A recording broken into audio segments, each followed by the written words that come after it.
Ya, Assalamualaikum warahmatullahi wabarakatuh. Hari ini kita masuk lagi di pertemuan ke-6 ya. 6 dengan materi bentuk negara. Ya, jadi kalau di dunia ini ada beberapa bentuk negara yang memang diakui di beberapa negara, diselenggarakan di beberapa negara. Seperti kalau negara kita itu presidensial atau pemimpinnya presiden, ada parlementer, itu pemimpinnya adalah perdana menteri ataupun raja atau ratu, seperti Inggris, Korea Utara, dan Arab Saudi juga raja kerajaan. Ya. Jadi di sini juga di bentuk negara ini kita juga mempelajari masalah formasi dalam suatu organisasi kenegaraan.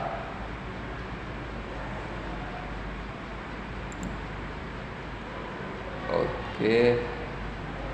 Yang pertama yaitu bentuk dari negara kesatuan. Bentuk negara kesatuan ini ada 4 macam atau 4 model.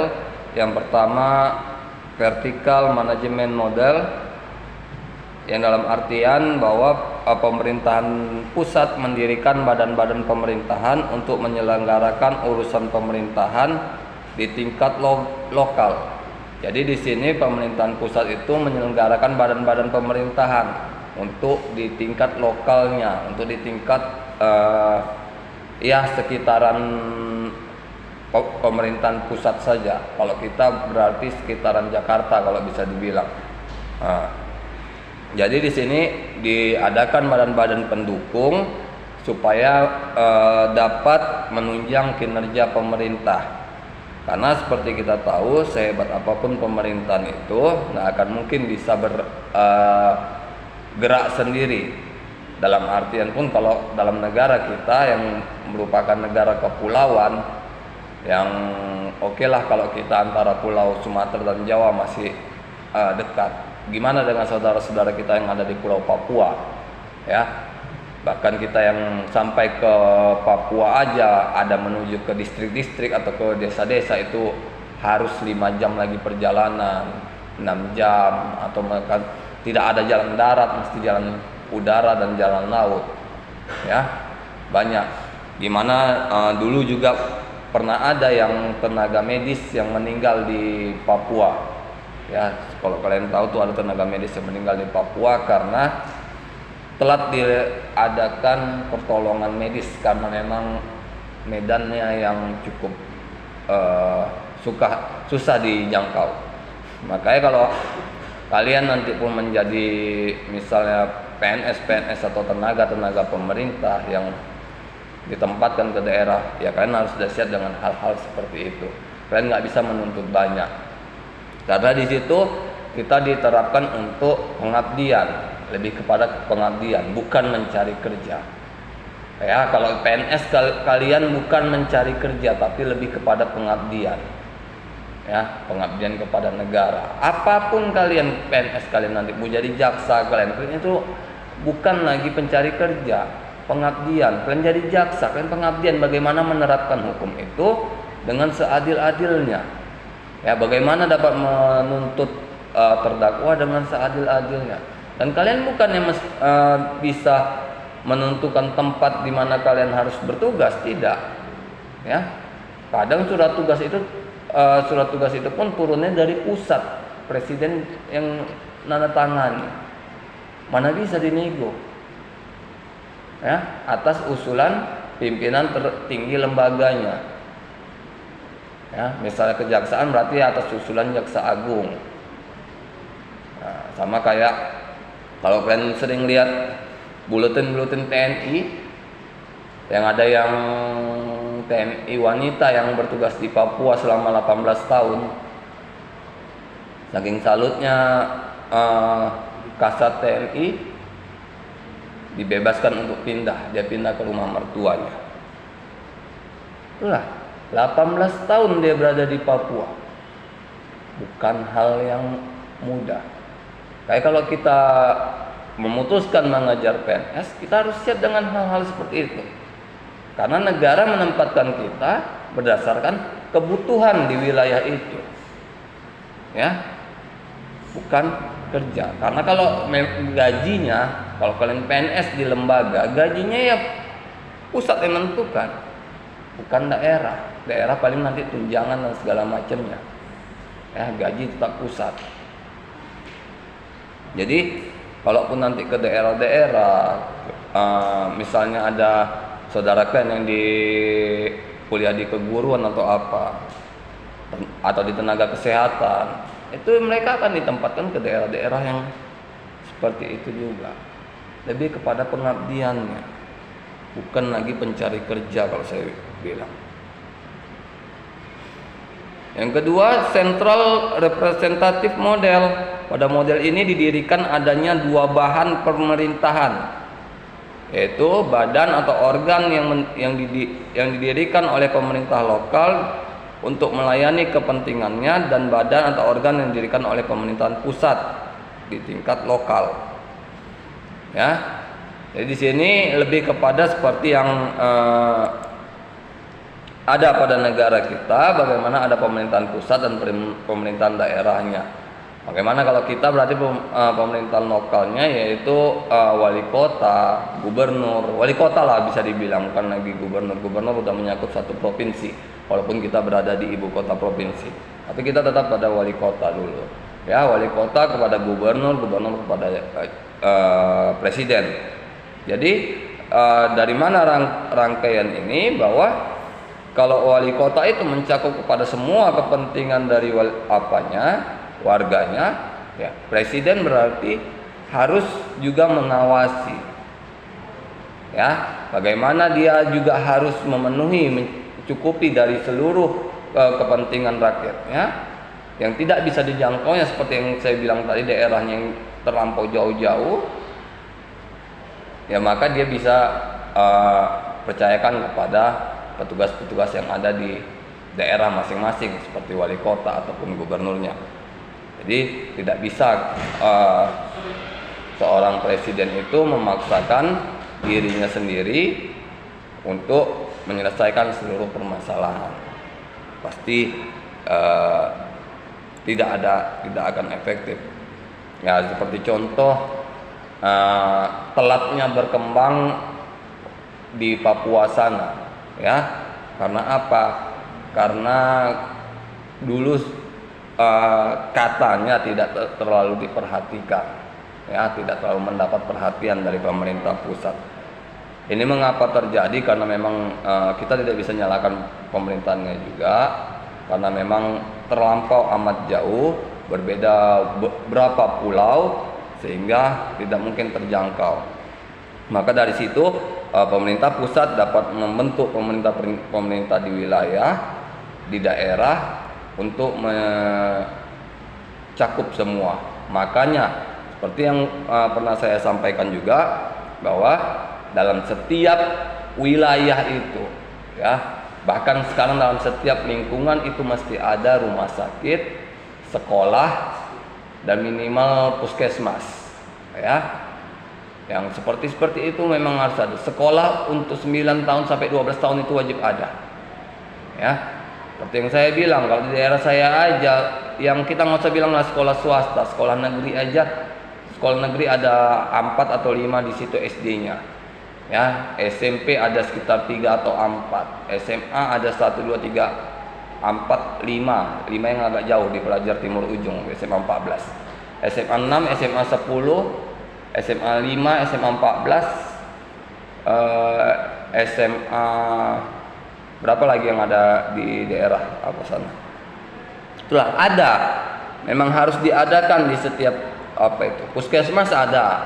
Setiap wilayah, di daerah saya di Amaliun itu ada puskesmas. Di Medan area nggak berapa jauh dari Jalan Amaliun juga ada puskesmas. Memang harus ada. Itu karena kebutuhan dasar yang disadari negara untuk warganya, ya. Mana kebutuhan dasar ini nggak mungkin harus menjangkau rumah sakit pemerintah, ya kan? Ada memang rumah sakit pemerintah nggak berapa jauh. Kalau jalan dari daerah tempat tinggal saya itu sekitar 30 sampai 40 menit. Itu rumah sakit Dr. Pirngadi. Dr. Pirngadi yang dekat. Tapi kalau yang ada Malik itu udah termasuk jauh. Itu mungkin sekitar 1 sampai 1,5 jam perjalanan. Ya, memang harus ada yang dekat supaya dapat terjangkau. Ada di 2 daerah itu, mungkin ada juga daerah-daerah lain yang tidak dapat terjangkau oleh rumah sakitnya itu. Ya, dipermudah sekarang dengan BPJS, ya kan? Rumah sakit swasta dapat menerima semua pasien, ya, yang memiliki BPJS, baik itu BPJS yang bayar ataupun yang gratis, karena ada juga yang gratis, kan? Ada, dipermudah, ya, fasilitas kesehatan dipermudah, ya, pendidikan 9 tahun bahkan sampai tingkat kuliah kalian dipermudah, ya kan? Jadi kedua badan itu harus bersifat paralel dalam menjalankan urusan pemerintah, ya. Harus bersifat dia paralel, harus bersifat dia sejalan, saling ketergantungan, nggak bisa berdiri sendiri karena memiliki satu tujuan yang sama, ya. Yang ketiga, unification model, yaitu pemerintah pusat menempatkan pejabat pilihannya guna menduduki badan administrasi yang didirikan oleh pemerintah lokal.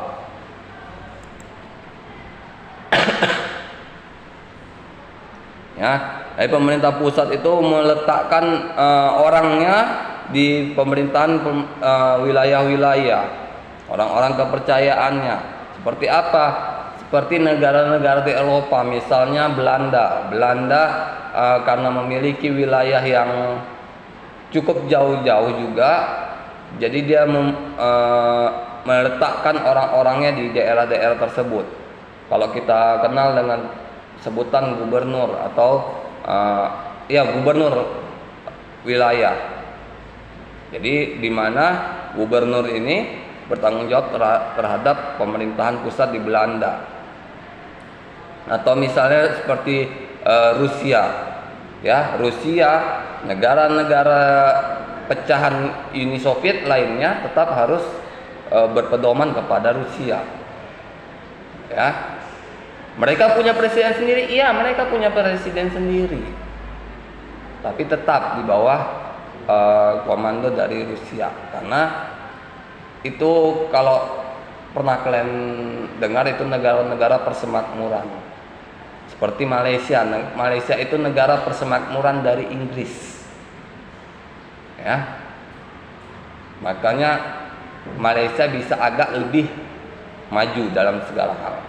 Kalau kita kan negara yang independen, ya, tidak tergantung kepada negara manapun.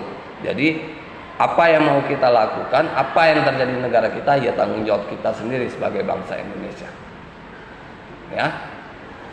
Kalau dunia atau negara lain paling bisa cuman memberikan solusi atau bantuan yang dibutuhkan, tidak bisa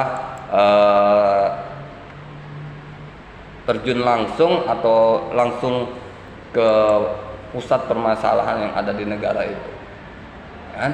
Tapi kalau di Malaysia sudah ada aja masalah sedikit, dari Inggris sudah memberikan arahan, ya. Karena Inggris tidak mau negara-negara persemakmurannya, negara-negara yang berada di bawahnya menjadi kolaps atau bangkrut, ya. Kalau negara bangkrut, kalian bisa lihat di YouTube, ada itu negara-negara bangkrut, termasuk ada di Amerika. Saya lupa di Colorado atau apa itu, memang negaranya bangkrut. Dalam arti kenapa bisa dikatakan bangkrut? Banyaknya utang, pendapatan sudah tidak bisa menutupi utang, bangkrut, ya. Jadi kalau eh, dalam sistem hukum juga ada, kita menyatakan seseorang bangkrut, yaitu jika dia punya hutang yang banyak,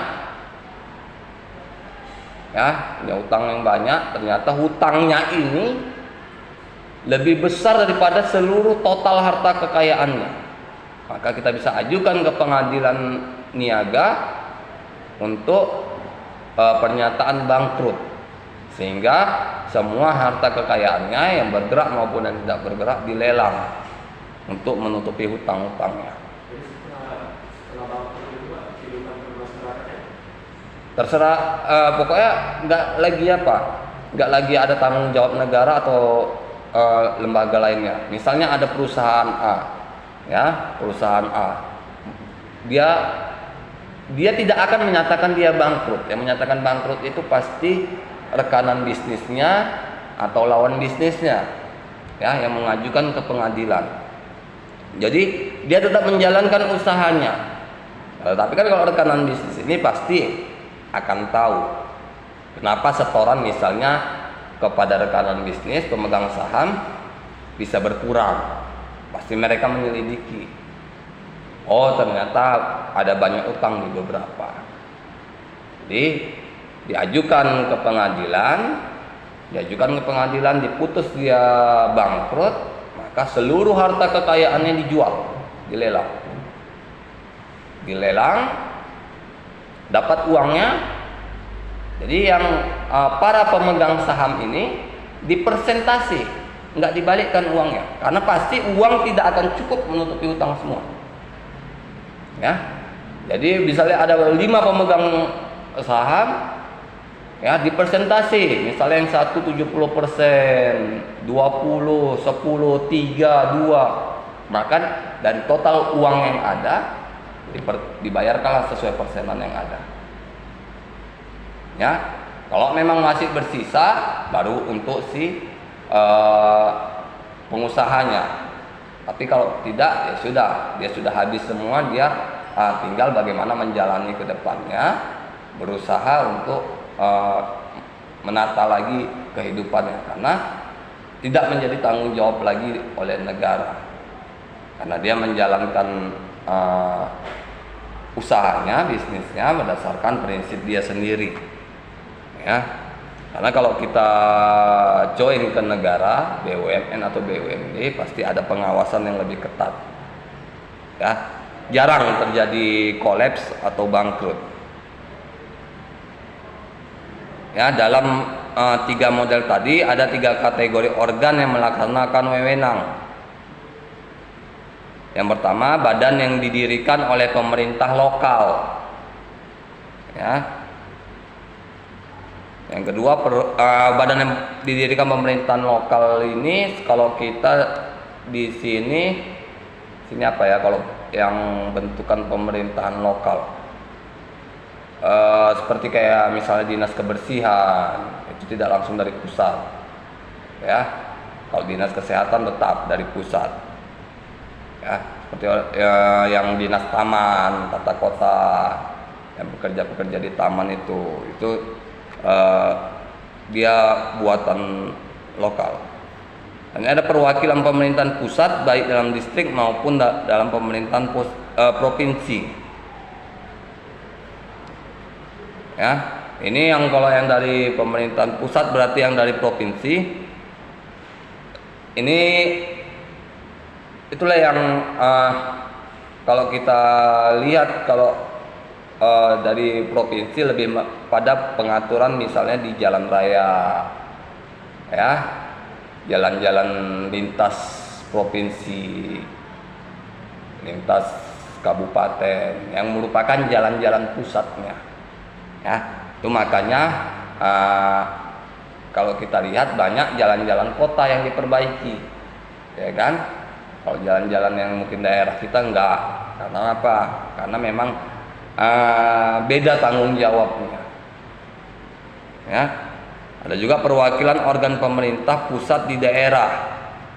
Ini seperti BI, pengadilan, ya, kepolisian, rumah sakit, tenaga medis, semua Guru-guru pun ada, guru-guru yang dari pemerintah pusat untuk daerah. Itulah guru-guru yang PNS, dosen-dosen yang PNS, yang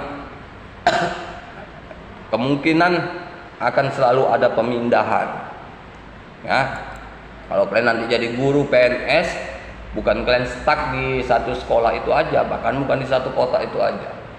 Kalian bisa pindah ke kota lain, ke sekolah lain, ke kampus lain kalau kalian jadi dosen. Tuh kalau kalian dari dosen negara. Ya, ada 5 ciri negara kesatuan. Yang pertama, hanya ada satu konstitusi yang berlaku di seluruh negara yang bersangkutan. Ya, seperti kita ketahui bahwa di negara kita pun hanya ada satu konstitusi yang berlaku untuk seluruh wilayah negara Indonesia. Ya kan? Undang-undang apapun berlaku nasional. Ya.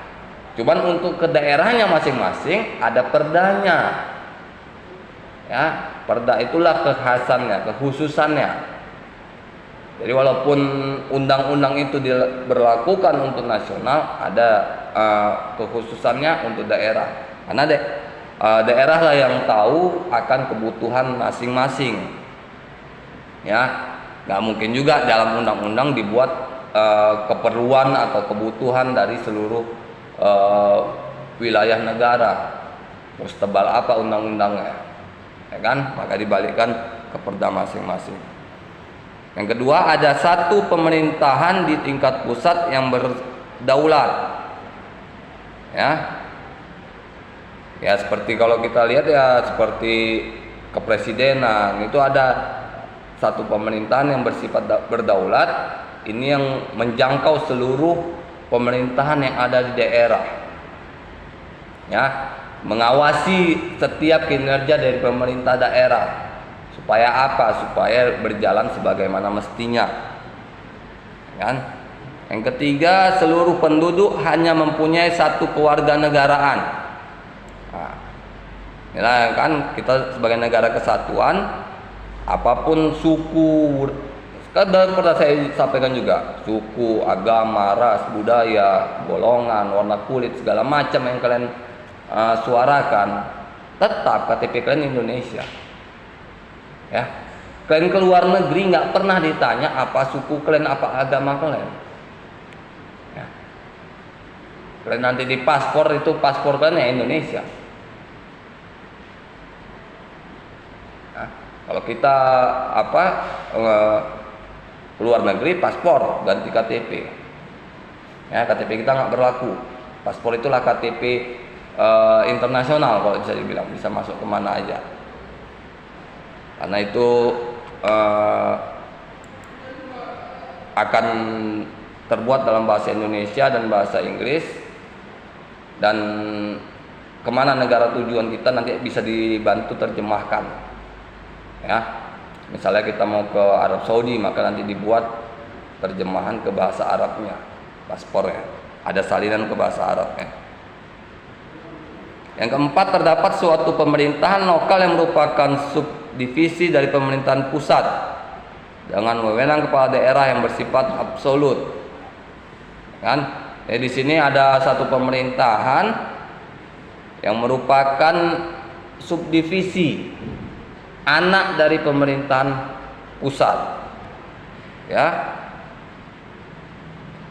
Di sini wewenang kepala daerah bersifat absolut. Seperti apa? Misalnya dalam pengaturan APBN, ya kan?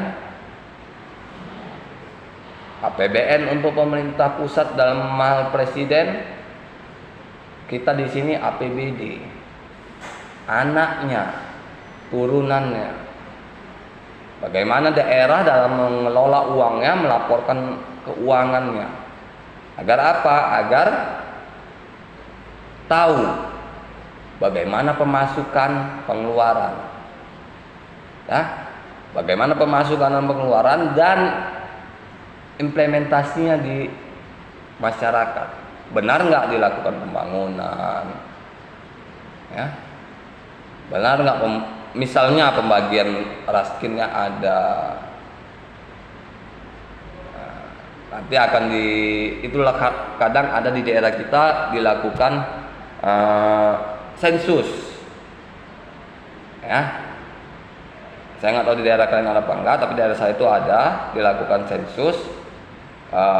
Bapak udah dicek kesehatan, sudah dapat bantuan COVID, apa segala macam, itu selalu ditanyakan. Yang kelima, hanya pemerintah pusat yang berwenang menjalankan hubungan luar negeri. Seperti kita ketahui ya, kalau hubungan luar negeri, kerjasama dengan luar negeri itu hanya pemerintah pusat yang bisa. Ya, apapun ceritanya, kalau kita melakukan hubungan luar negeri, silakan bisa. Makanya ada beberapa hubungan yang ke beberapa negara tidak terjadi, ya kan? Karena hubungan luar negeri ini dilihat dari mayoritas kepentingan yang ada di Indonesia. Bagaimana hubungan luar negeri ini bermanfaat enggak dengan masyarakat? Ya, jangan asal melakukan kerjasama tapi enggak ada manfaat. Tetap harus ada manfaatnya.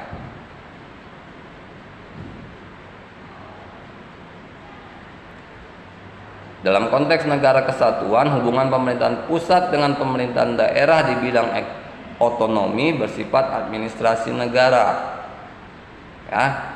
Jadi lebih kepada sifatnya pembagian kerjanya, ya, apa yang bisa dilakukan oleh pemerintah pusat, apa yang tidak. Nanti apa yang ini ada nanti di hukum pemerintahan daerah, mana kerjaan yang dikelola oleh pemerintah pusat, mana yang di daerah. Ya, negara kesatuan ini sering juga dibedakan dalam dua bentuk, yaitu dengan sistem sentralisasi dan negara kesatuan dengan sistem desentralisasi. Apa itu ciri khasnya? Kalau sentralisasi, pemerintahan pusat senantiasa mendominasi pelaksanaan urusan pemerintahan dengan mengesampingkan peran dan pemerintah daerah untuk ikut terlibat langsung dan mandiri. Jadi kalau sentralisasi ini lebih kalau kita lihat dengan, mohon maaf, sistem Presiden Soeharto dulu.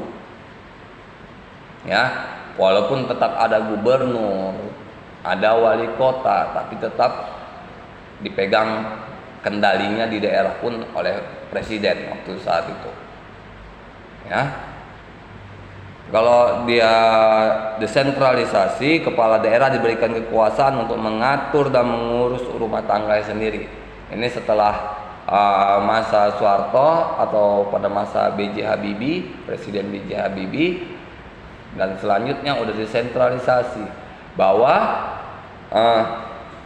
daerah diberikan kewenangan sebesar-besarnya untuk mengelola daerahnya sendiri, termasuk harta kekayaan dan segala macam, ya. Tapi tetap seperti saya bilang, ada pengawasan, karena kalau tidak, ya banyak terjadi korupsi-korupsi yang ada, ya kan? Tapi tetap ada KPK, tetap ada kepolisian, kejaksaan. KPK saat sekarang ini untuk di daerah, ya saya lihat hanya ada di kejaksaan. Kalau untuk tangkapan-tangkapan yang luar biasa, baru KPK yang dari pusat turun. Seperti kalau kita lihat yang di TV itu yang tangkapan di Papua, ya, yang korupsi, termasuk heboh itu di media, yang ingin ditangkap dilindungi oleh warga adat, ya. Makanya nggak bisa. Harusnya, saya bukan mengkritik KPK atau segala macam, harusnya KPK itu ada di setiap daerah masing-masing, supaya kejadian-kejadian yang tidak sesuai dengan adat istiadat daerah tertentu dapat diminimalisir. Karena kan kita nggak tahu, ya. Kita ada di pusat, tiba-tiba kita mau menangkap seseorang di daerah, kita nggak tahu di sana adat etik seperti apa. Seperti saya sudah pernah juga bilang, kalau kita ini semaju apapun kita tidak pernah melupakan adat istiadat. Ya, kalau ke daerah, tapi kalau di kota ini mungkin adat istiadat sudah sangat berkurang. Ya, kalau di kota-kota besar seperti Medan ini ya, saya tidak bilang kota lain, sudah sangat berkurang. Di mana berkurangnya kita lihat sudah tidak ada lagi pergelaran seni atau budaya. Kalau dulu waktu saya masih SD SMP itu masih ada tuh taman budaya, masih sering menyelenggarakan pergelaran budaya. Ya. Atau sekarang mungkin kalian nggak tahu taman budaya itu di mana. Ya kan? Tahu kalian pasti ya. Kalau dulu masih tahu, saya nggak bisa jelaskan jalannya. Dulu kami naik 01, Koperasi 01 itu ada tuh jalan apa? Lupa saya namanya, Jalan Perintis Kemerdekaan atau jalan apa itu. Satu taman budaya. Kok dulu masih sering itu pergelaran budaya masih ada. Ya, dari seluruh Nusantara. Tapi beberapa kali saya lewat di sana, bahkan di akhir-akhir pekan itu nggak rutin adanya pergelaran budaya di sana. Belum mengapa saya bilang di kota-kota besar sekarang ini sangat minim pemahaman tentang budaya. Bahkan kalau kalian ngambil misalnya SNMPTN, ujian masuk USU, kalian ambil fakultas budaya, ya, kebudayaan Melayu, dan Batak segala macam, lulus kalian, nggak ada peminat di situ, ya, nggak ada. Nah, kalau kalian ngambil yang fakultas favorit ya pasti susah lulus ya. Nah, kayak di hukum itu memang udah jelas banyak peminat di situ, bahkan kita kalahnya kalau ngambil di USU yang dari Jawa ngambilnya ke Medan. Saya udah pernah bilang atau belum, sistem pembelajaran di Jawa itu jauh beda dengan kita di kota Medan ini. Ya, kenapa saya berani bilang? Saya nggak tahu sistem pembelajaran di sana gimana, saya nggak tahu. Cuman saya dapat kabar dari adik saya atau mahasiswa saya dari UISU Semalang yang kuliah S2-nya di UI. Dia lulus di UI, hukum bisnis S2. Ya, dia udah rajin, seperti lebih rajin daripada dia kuliah di UISU. Tapi nilainya rata-rata C dan C+. Nggak ada B. Tulis semester 1. Ya. Dia juga terkejut kenapa bisa seperti itu, maka dipelajarinya teman-temannya saat kuliah. Gimana teman-temannya saat kuliah? Mereka kuliah datang pagi, jam berapapun mereka kuliah, mau masuk jam 10, jam 2, jam berapapun mereka masuk, mereka tetap datang jam 7 pagi. Mana mereka? Mereka ke perpus. Kapan mereka keluar? Saat malam. Gak tentu, malam maghrib, karena jam 8, 9, 10 saat diusir satpam.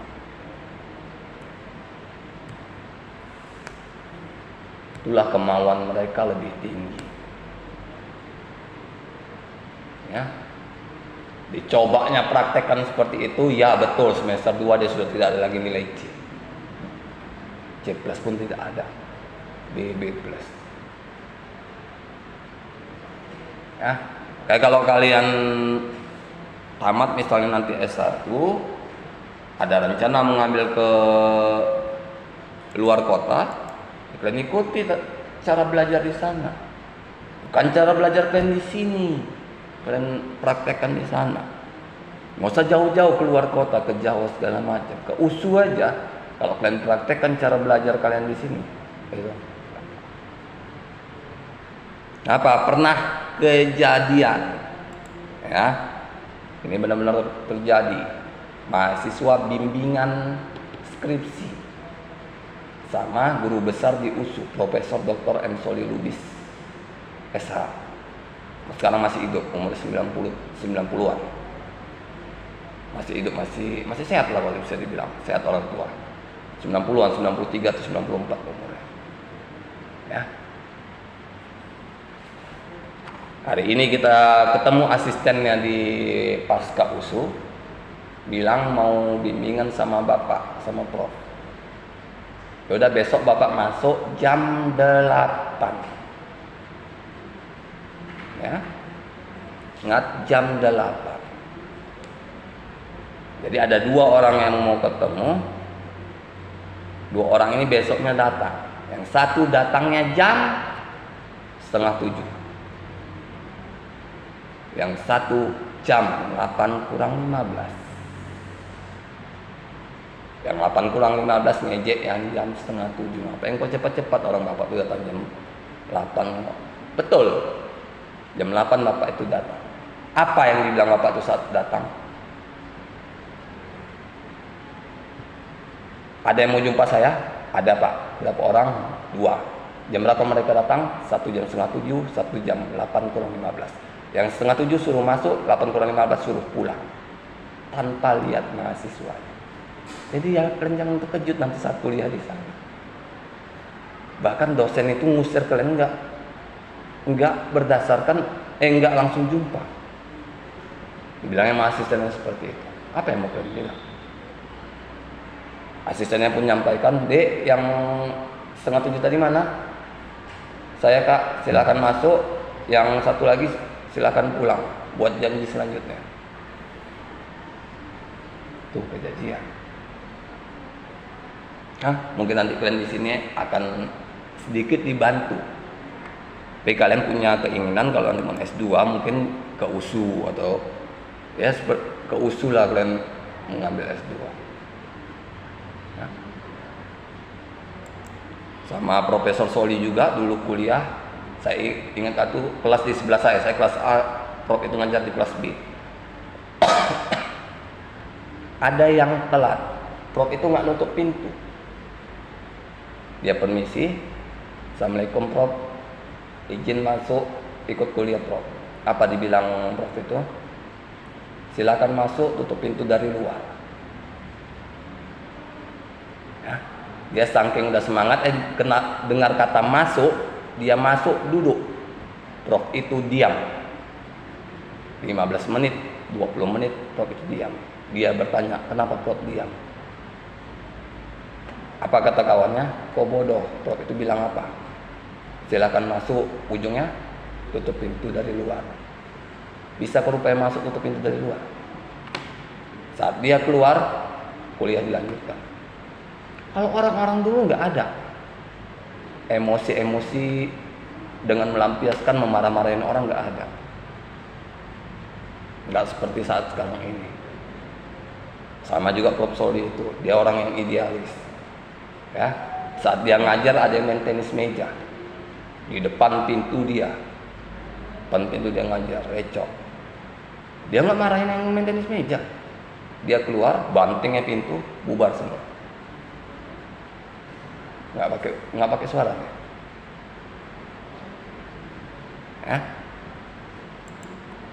Itulah gimana kalau sistem-sistem dulu di pemerintahan pun diterapkan seperti itu, orang masih sadar kalau dia salah.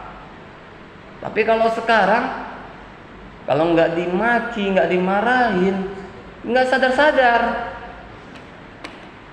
Itulah yang salah dengan mindset cara berpikir kalian. Ya.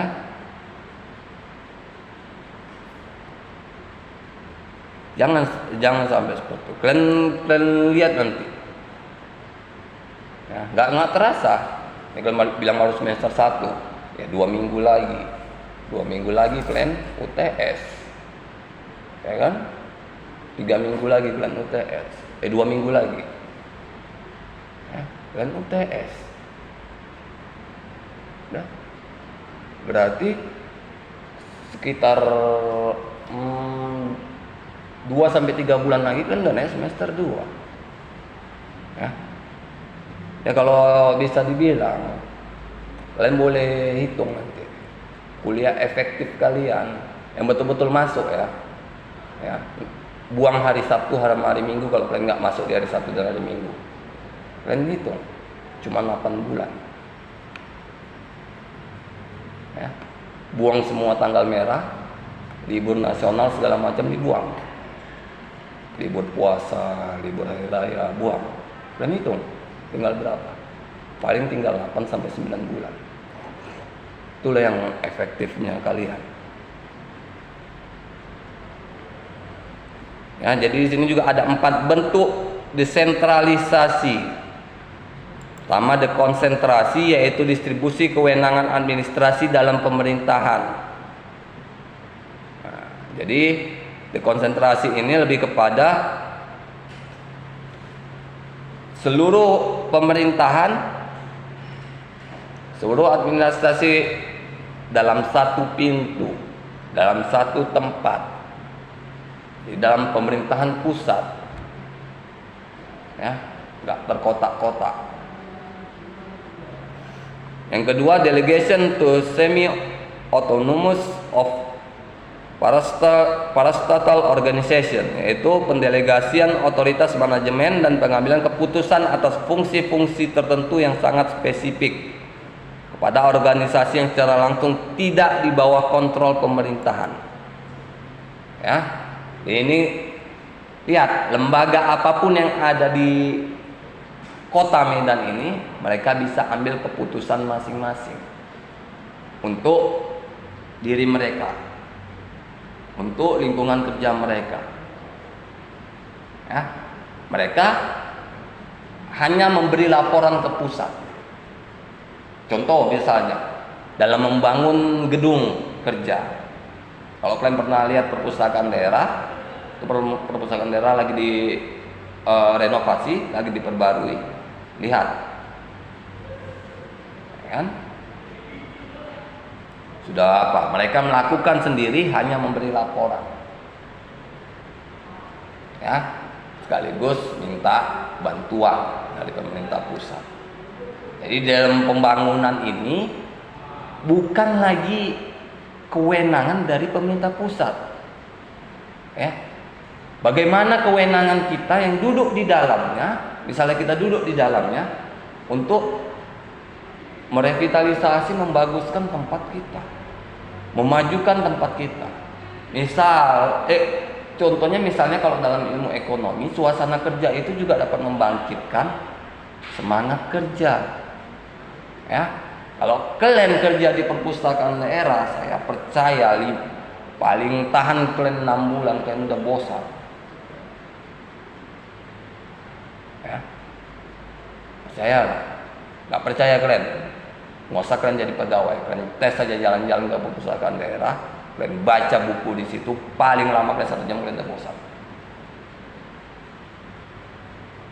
Karena perpustakaan salah satu tempat yang paling hening, nggak ada boleh keributan selain rumah sakit. Kalau rumah sakit walaupun hening ramai, ya kan, bergantian orang datang. Tapi kalau kayak di perpustakaan daerah, badan arsip daerah segala macam, kalian di situ, ya udah stuck kalian. Kurangnya lagi perpustakaan daerah kalau di sini yang di Astana Maimun ya. Ini sebagai saran kita mungkin nanti ke depannya. Saya dengar dari kakak atasan kalian juga, kalau buku-bukunya tidak diperbaharui, sudah sangat minim. Kalian bisa ke sana. Di sana ada kotak saran. Kalian masukkan. Kadang mungkin kalau di lembaga pemerintah, saya udah lama nggak ke perpustakaan daerah, saya nggak berani pastikan. Saya berdasarkan yang kesana aja saya bilang ya. Kalau ke kantor camat itu ada nomor pengaduan. Di sana kalau misalnya ada nomor pengaduan, kalian bisa adukan.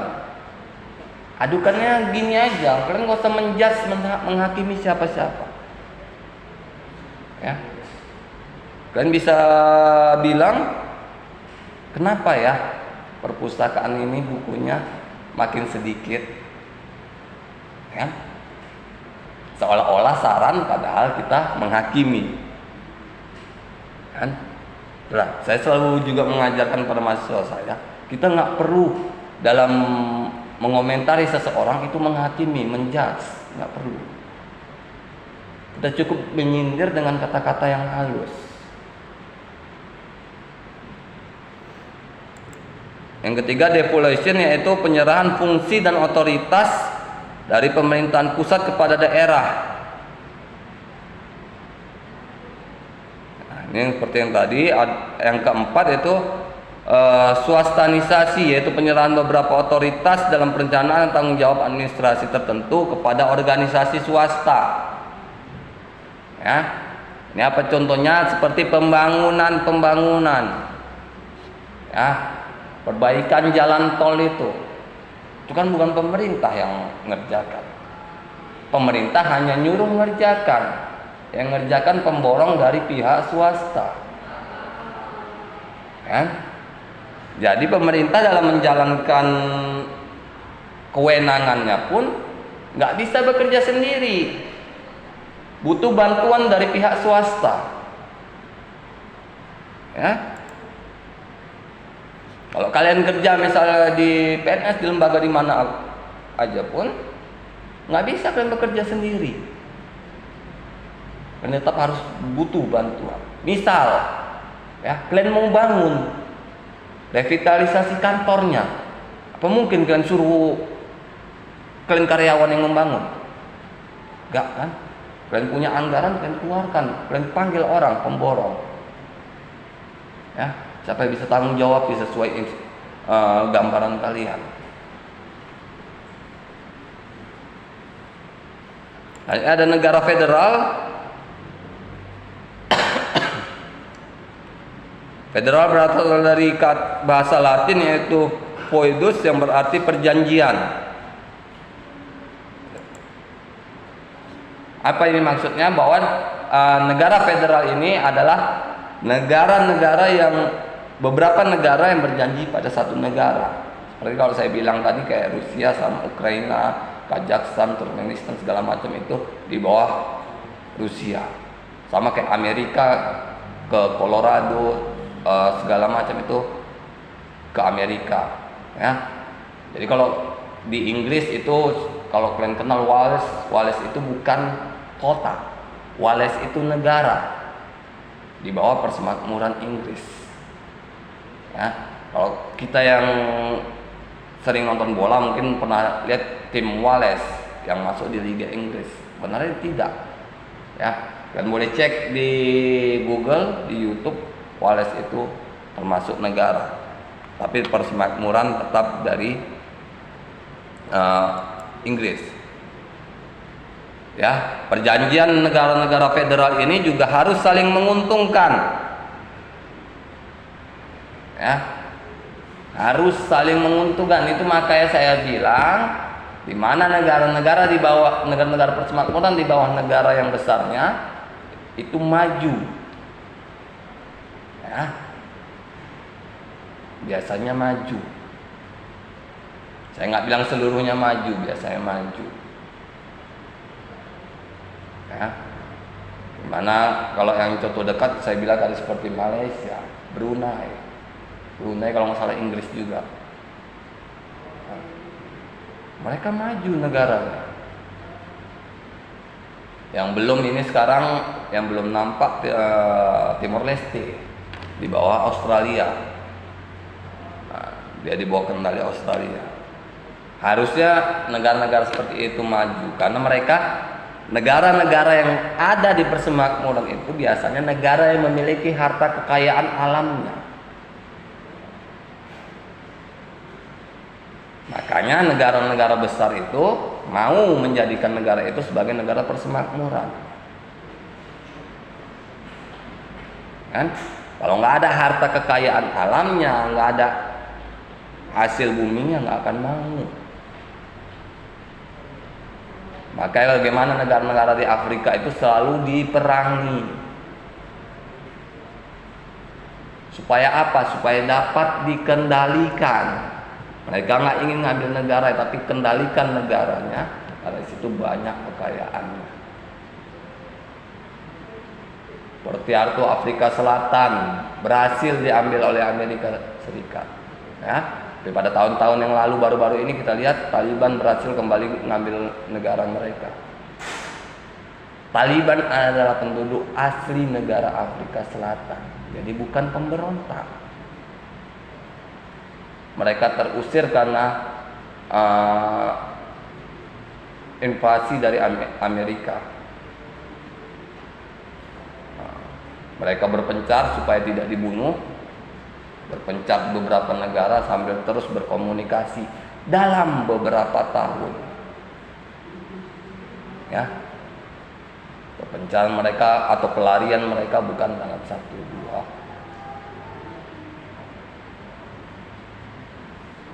Maka hati-hati, negara-negara yang dijajah itu biasanya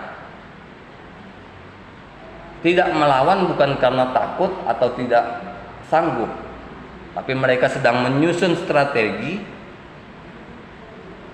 kapan saatnya mereka menyerang bisa langsung menang, karena mereka nggak mau sia-sia. Makanya seperti negara-negara di Palestina, di Suriah, ya, mereka lebih banyak diam, dibomi, hanya membalas sebagian, beberapa daerah diam. Kenapa? Ada strategi juga di situ.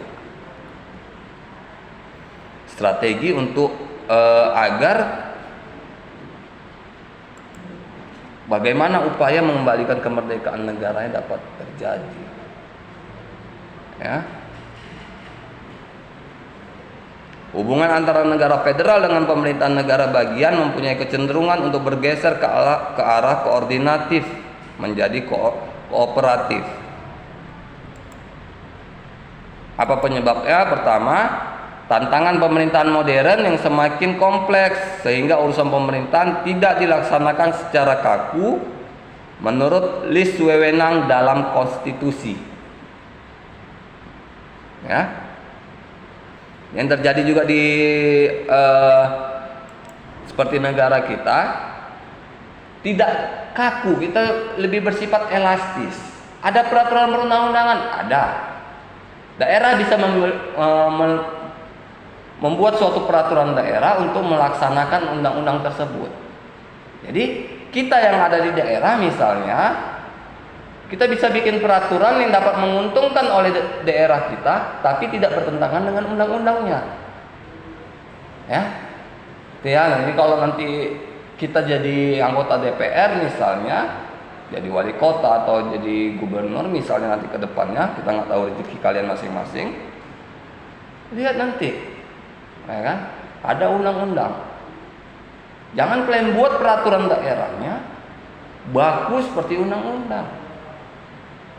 Kalian bisa lihat, buat aturannya yang menguntungkan masyarakat kalian.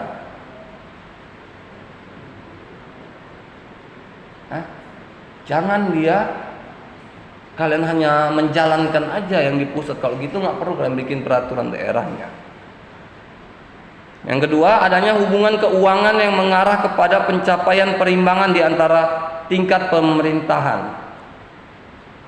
Ya. Jadi hubungan keuangan ini, APBD ini tetap kepada daerah masing-masing, tapi laporannya tetap harus ke pusat, ke APBN-nya. Tetap harus dia ada laporan ke pusat. Ya.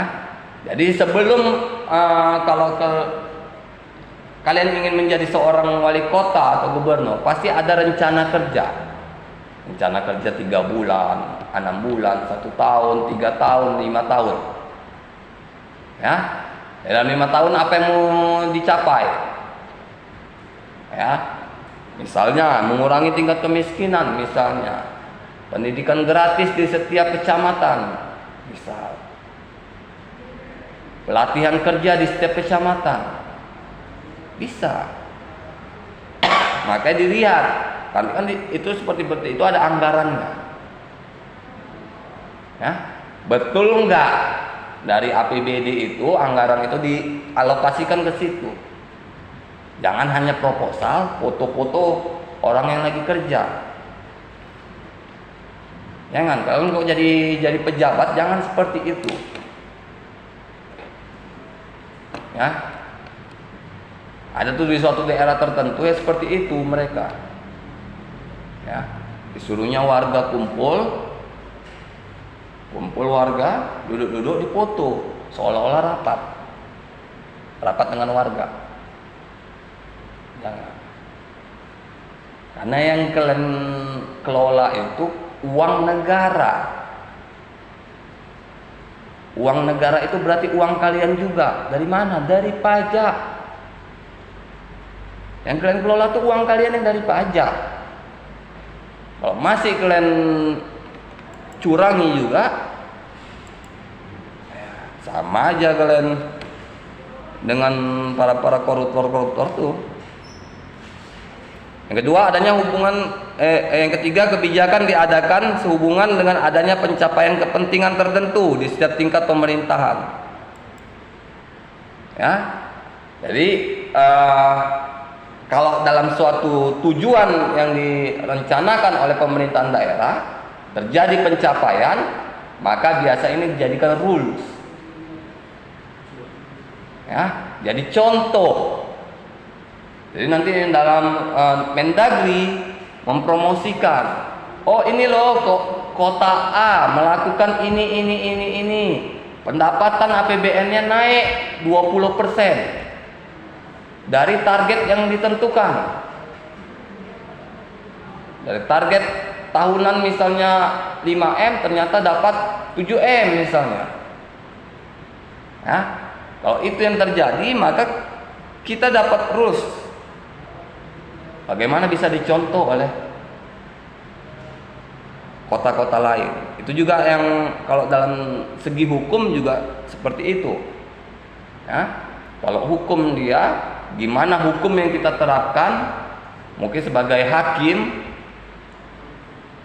kita mungkin tidak menjatuhkan hukuman kepada terdakwa dengan hukuman yang wajar dari undang-undang, tapi hakim itu bebas menjatuhkan putusan asal masuk logika. Ya, makanya hakim juga dapat menimbulkan suatu peraturan baru. Ya, jangan nanti kalian misalnya peradilan observasi di pengadilan, kalian bingung, ya hakimnya kok nggak sesuai undang-undang. Dibolehkan, hakim dibolehkan. Bahkan ada beberapa, kalian boleh cek nanti di internet, ada jurisprudensi putusan hakim. Ya, putusan hakim yang jadi jurisprudensi itu bahwa putusan hakim itu digunakan sebagai dasar pertimbangan hakim lain dalam putusan lain dalam waktu yang lain. Ya, perkaranya beda, tapi pertimbangannya tetap dipergunakan. Nah, jadi dari segala aspek itu tetap ada, ya, tetap dipergunakan semua. Nah, jadi kalau kita di pemerintahan maka kita harus memberikan yang terbaik. Ya, kalau kalian nanti kerja di pemerintahan daerah, kalian berikan yang terbaik untuk daerah kalian.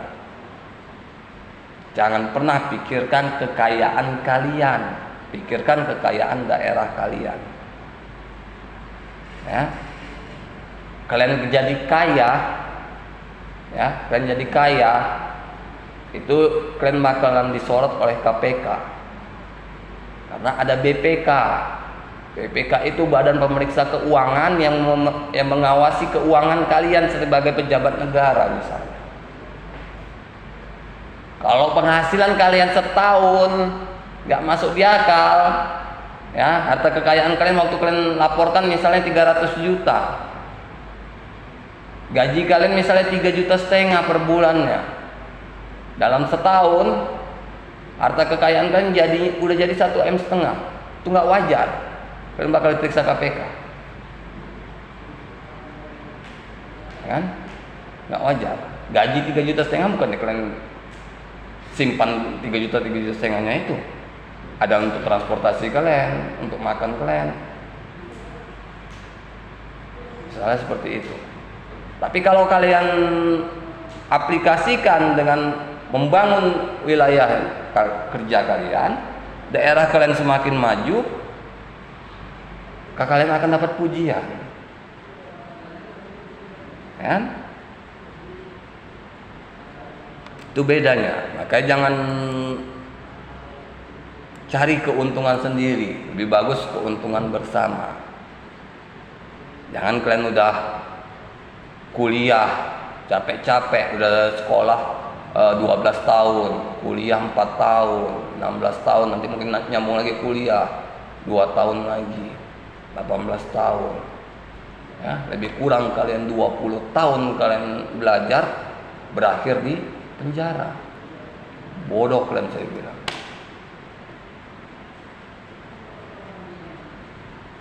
Ya. Kalau kalian masih ada pikiran-pikiran berbuat curang, nggak usah ngambil PNS, nggak usah. Jadi pengacara aja kan, jadi notaris. Ya.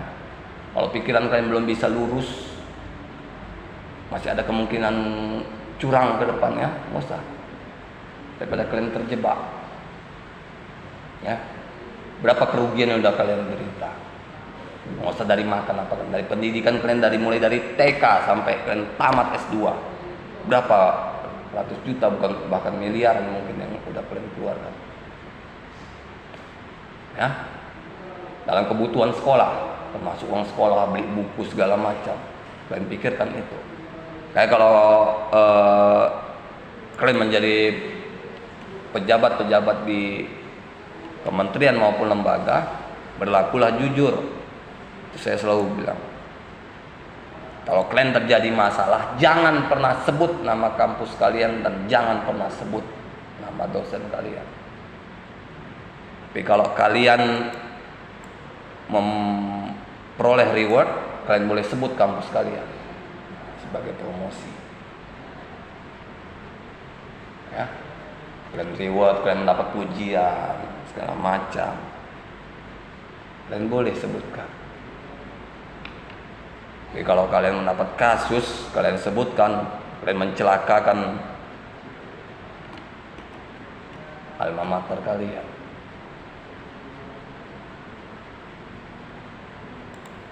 Ya, dalam praktik komposisi negara federal cenderung dilaksanakan dalam bentuk bersifat multiteknik, sehingga hubungan di antara tingkat pemerintahan berlangsung koordinatif. Ya. Jadi pengaturan sifatnya ini lebih dominan dilakukan oleh pemimpin-pemimpin negaranya, dengan memperhatikan juga kebutuhan dari negara-negara bagian.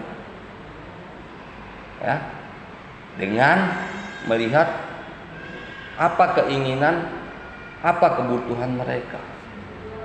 Ya, kalau kalian ketahui di Rusia itu kenapa Ukraina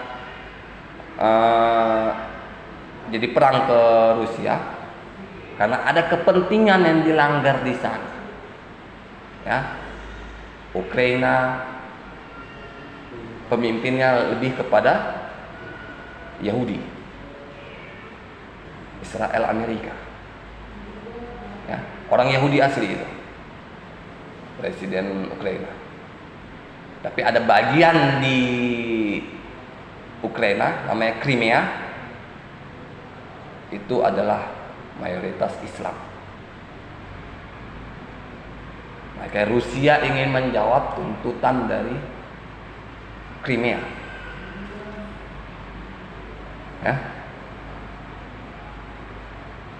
Rugi Rusia dengan perang ini, Rusia makin kaya dengan perang ini. Kenapa? sudah pernah dibahas sama Bapak Sandiaga Salahuddin Uno, ya.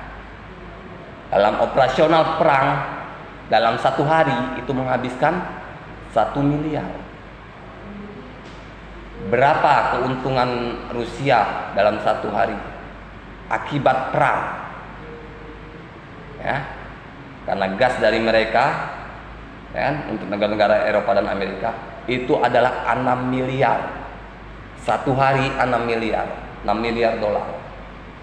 1 miliar dolar dialokasikan untuk perang, 5 investasi.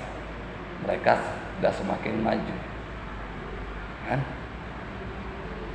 Jadi negara-negara yang perang ini yang lebih dominan biasanya memperoleh keuntungan yang besar, ya. Makanya kalau menurut Bapak Sandiaga Uno itu, Pak Sandiaga Uno, mohon maaf, perang ini nggak akan mungkin cepat selesai. Karena ini adalah sumber pemasukan terbesar dalam suatu negara, ya kan? Makanya perangnya pun terkesan lamban, didilai agar panjang.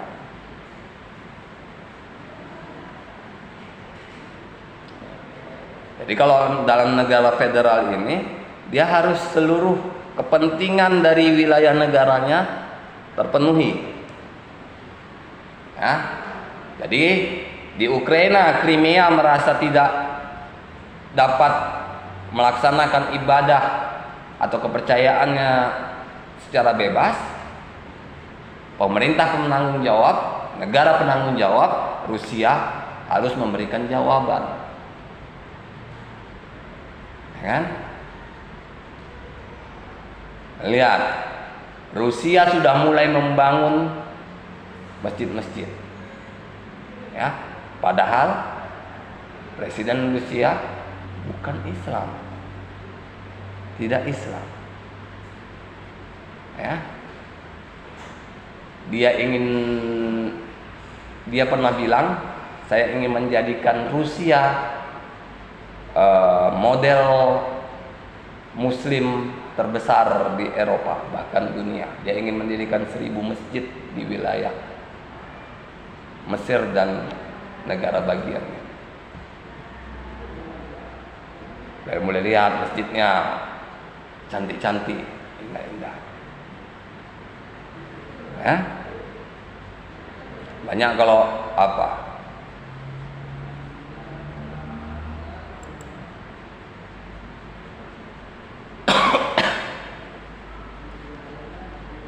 variasi lain dalam pemerintahan ini, yaitu pemerintahan negara bagian masing-masing merupakan tempat konsentrasi etnis tertentu, ya. Jadi ada di beberapa bagian di beberapa negara bahwa pemerintahan itu difokuskan untuk etnis-etnis tertentu dalam meninggali suatu wilayah, ya. Banyak seperti Rohingya, mereka hanya ada di satu wilayah. Kalau kita mungkin di sini suku anak dalam. Suku anak dalam nggak ada di seluruh wilayah Indonesia, cuma ada di wilayah Zambia.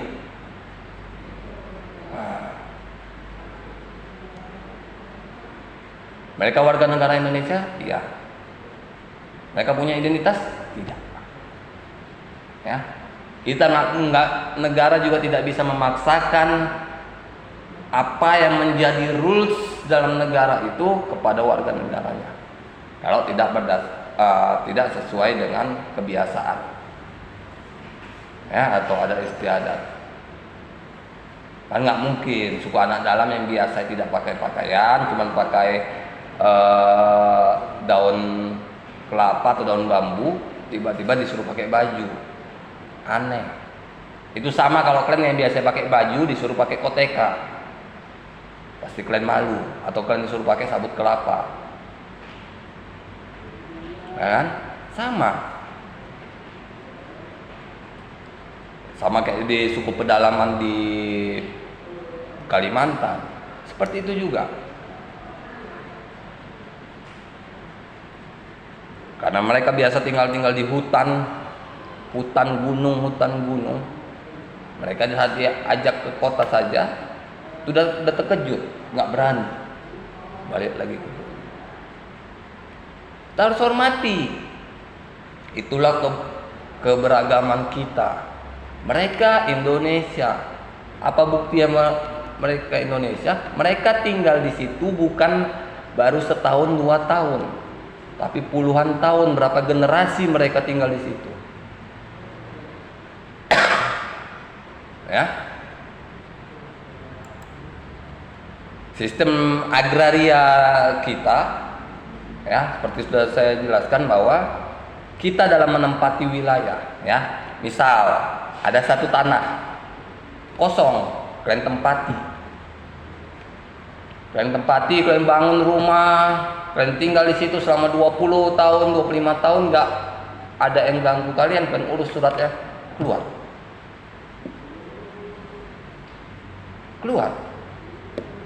Ada di undang-undang agraria. Nanti ada mata kuliah agraria pasti diajarkan. Pasti keluar.